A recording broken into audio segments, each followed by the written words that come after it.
ciudad estalla como una estatua de alas que se dispersan por la ciudad. Y el mediodía canta campana de agua de oro que no... This is the region of Nueva Segovia in Nicaragua. As you can see, it's beautiful, mountainous, and relatively green. In spite of appearances, though, climate change has brought drought, or lack of rain.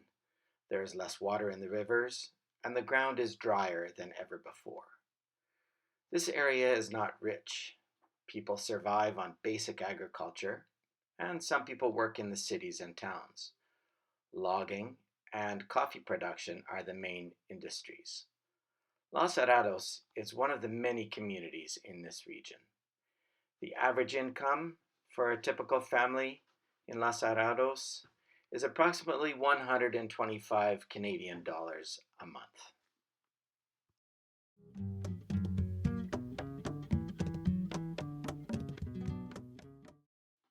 In this community, like most communities in northern Nicaragua, the basic diet consists of corn, with which they make tortillas, beans, and rice.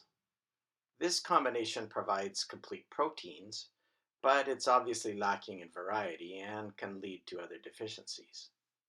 These people cannot afford meat. There are few vegetables in their diet, and although they grow plenty of bananas, oranges, mandarins, and grapefruits, they don't tend to eat them.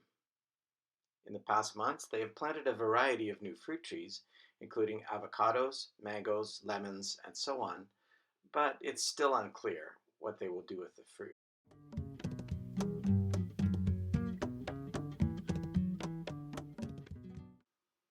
In this community, houses are more or less elaborate, depending on the family's financial resources. This house has more room divisions and is built of cement blocks. This house is typical of poorer families. It is made of adobe blocks, which are basically just dried mud. The house does not protect well against rain, wind, or insects. None of the houses have running water, and many do not have electricity. This is one family's toilet. This is how they dry their clothes after washing them in a bucket. Some families have a television. Few have a fridge. The majority cook on rudimentary wood stoves inside their houses.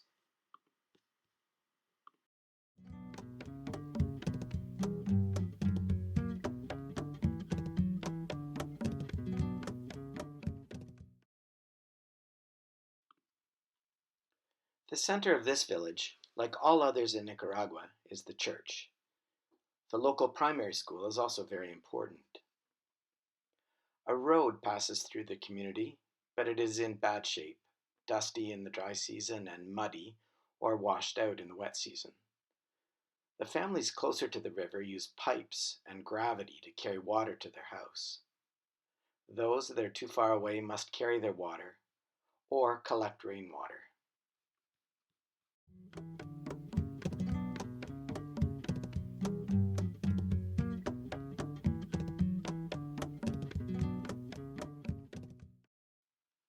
Generally, the people here live a pretty healthy lifestyle.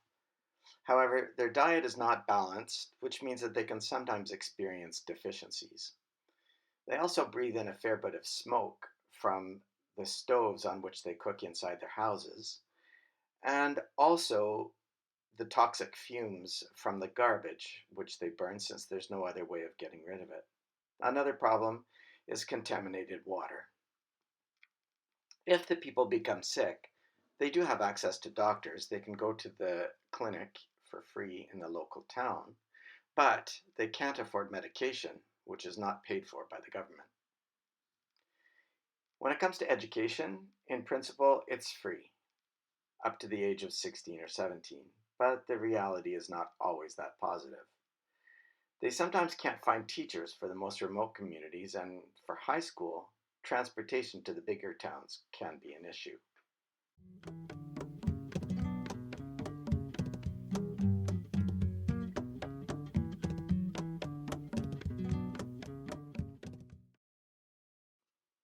Most families in this community survive thanks to the coffee harvest. This region of Nicaragua is famous for its coffee production. People young and old go to the plantations to harvest and process the coffee berries. Some also work to maintain the plants. However, this job does not pay well, and it only lasts a few weeks of the year. There have been some other recent initiatives. A few families have built new indoor stoves, which require less wood and don't fill the house up with smoke. They can cook a lot more and a lot more quickly. This is a new outdoor oven that also makes efficient use of wood. For the first time ever, this family and families like it can bake bread, cookies, pizza, and even roast meat. In both these cases, though, the families have these new resources, but they don't really know how to make money with them.